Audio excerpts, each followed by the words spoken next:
Você está no Comente Bíblia, seja bem-vindo a mais uma parte do comentário da carta de Paulo aos Romanos, no capítulo 14. Hoje é a partir do versículo 5. Fica comigo aí até o fim.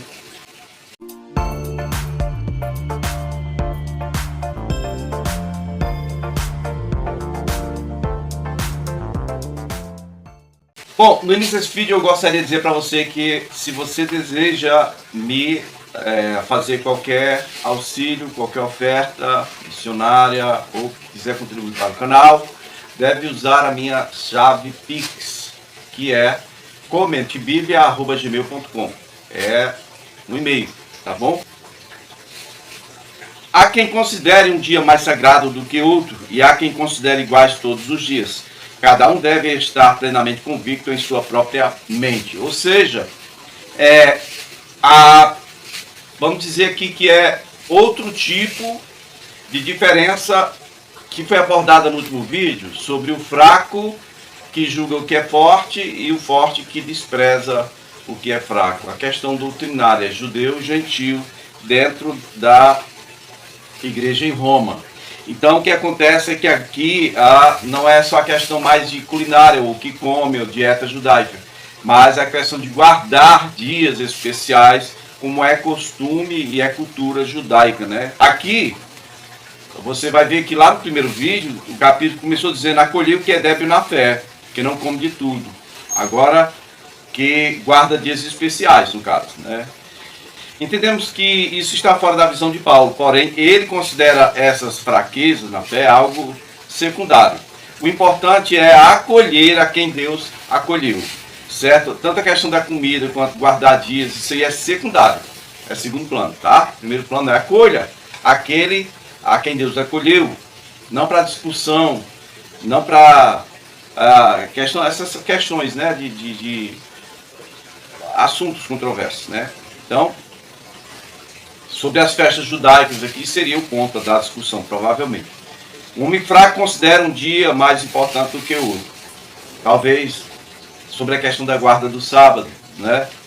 Então, o outro que é forte considera que todos os dias são iguais e de igual importância. Então, que cada um esteja plenamente convicto e satisfeito em sua própria mente. Qual é o princípio aqui? É convicção pessoal diante de Deus. O apóstolo não decide nada. Ele não aponta o certo ou o errado, mas ele deixa claro que, assim, a própria mente de cada um deve guiar essa pessoa no ponto em que ele está analisando aí. Então ele classifica a observância ou não observância de dias específicos, assim como ele classifica a questão do consumo ou abstinência de determinados alimentos ou carnes, como coisas indiferentes em si mesmas. Não é isso que é o importante, a questão é o acolhimento, né? Se Deus determinasse a guarda de um dia especial para a igreja, um dia em 7, a atenção de certos alimentos também para a igreja, então Paulo teria orientado a igreja concernente a isso. Mas o raciocínio que ele desenvolveu aqui vai contra isso, né? Esse é o ponto. Se realmente Deus tivesse estabelecido algo como dias especiais ou alimentos especiais, aqui nós estaríamos ouvindo Paulo discorrer a respeito disso, mas ele está falando exatamente que isso é secundário. A questão é acolher aquele a quem Deus acolheu. Tipo, ele mesmo, Paulo, ele aproveitou as reuniões sabáticas, né, dos judeus nas sinagogas para anunciar Cristo ressurreto, mas ele não considera mais os costumes da Torá, da lei, como base para a salvação daquele que crê. Paulo não pensava como o fraco, ascético, judaizante, mas ele deixa bem claro aqui a sua doutrina, né?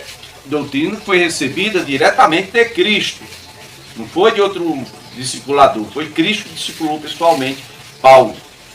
Jesus ficava aparecendo para ele e ensinando, falando das coisas, né? Não, então, se algum dia da semana fosse investido com o caráter sagrado do sábado, seria impossível para o apóstolo elogiar ou apoiar o homem que julgava, né, todos os dias dignos de igual honra, certo? Esse pensamento tem reforço no próximo versículo, né? No versículo 6, certo? Nós vamos ver, diz assim: aquele que considera um dia como especial o Senhor, assim o faz. Aquele que come carne, come para o Senhor, pois dá graças a Deus. Aquele que se abstém de comer, se abstém e dá graças ao Senhor. Dá graças ao Senhor.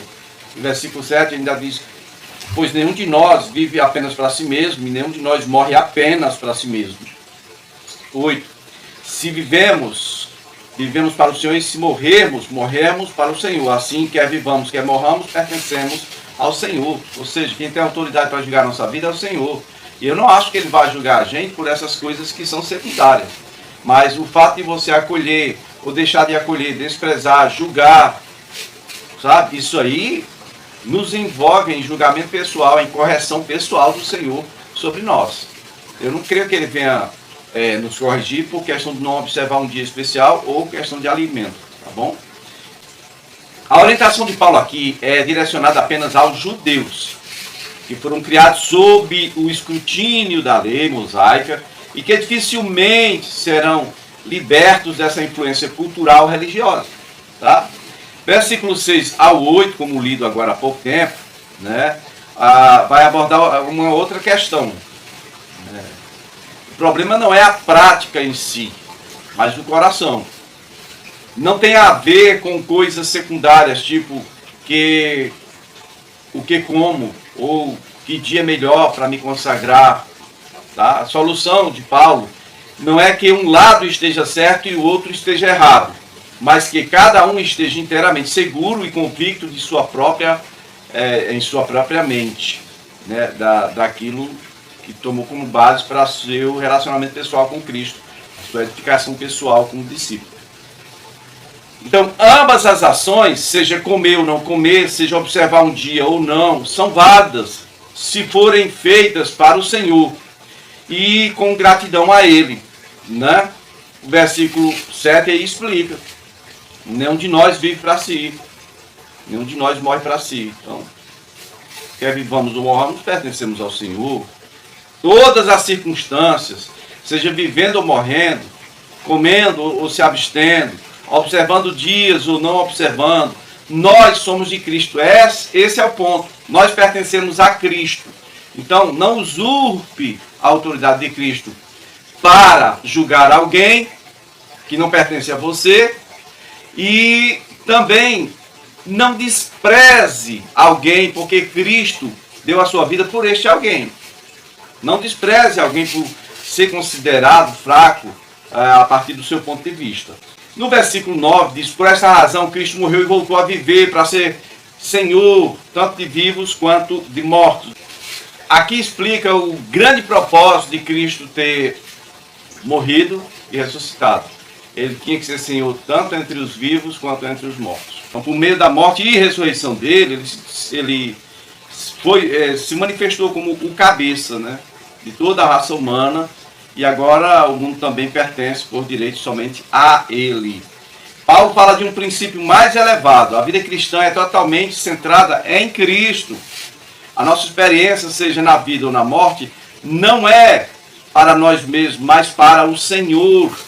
A nossa identidade e propósito estão tão profundamente enraizados em Cristo que as questões secundárias perdem sua importância, sua relevância, diante da nossa submissão total a Ele. Romanos 14:10 vai falar: por que você julga seu irmão? E você, outro lá, por que você despreza seu irmão? Pois todos compareceremos diante do tribunal de Deus.